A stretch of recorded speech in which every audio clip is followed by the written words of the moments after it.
Hello world, it is Tuesday, December 21st, 2021, the shortest day of the year. From here on out, the sun will be rising a little earlier and setting a little later, so there's hope. In terms of weather today in Defiance, it's kind of overcast and I think it's pretty cold out. I think it's in the upper 20s.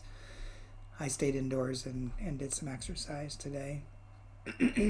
But I think it's going to be probably a little warmer in the day, and I think gradually warming throughout the week, with a chance of rain later in the week. Something we really don't need, I don't think.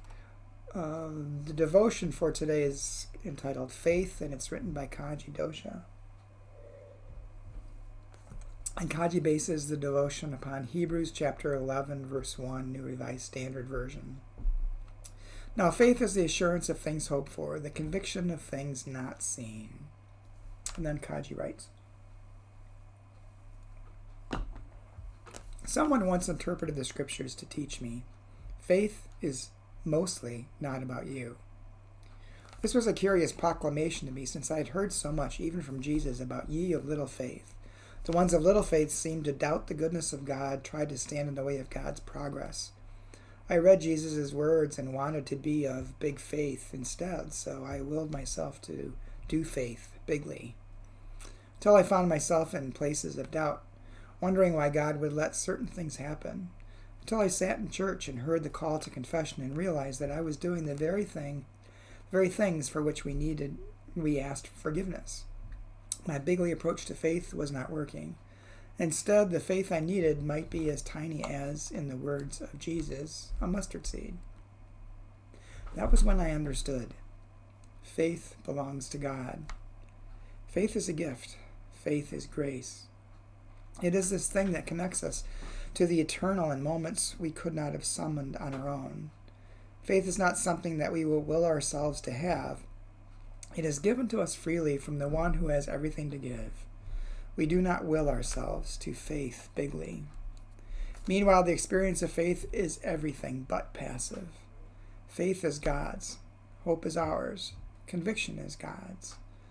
The world of the unseen is ours. God does the hard parts. God gives us faith and conviction assurance. We do what we can to summon hope. We live in the world with so many things that we cannot see, nor can we anticipate. Hebrews 11 gives us a template for responding to this. Draw on the faith that God gives. If you cannot summon it, that is not your fault, because faith comes from God, not from you. And since faith comes from God, when you cannot conjure a sense of assurance, then that is not your fault either. All you can do is the other part, hope. You can try to orient yourself to a sense of possibility in the face of despair and uncertainty. God takes care of the rest, whether you believe this or not. And Kaji's prayer. God, give me faith, assurance. Help me in the practice of hope. Show me your light when I cannot see it. Amen. This was, for me, a pretty deep devotion, and I had to really think about it for a while.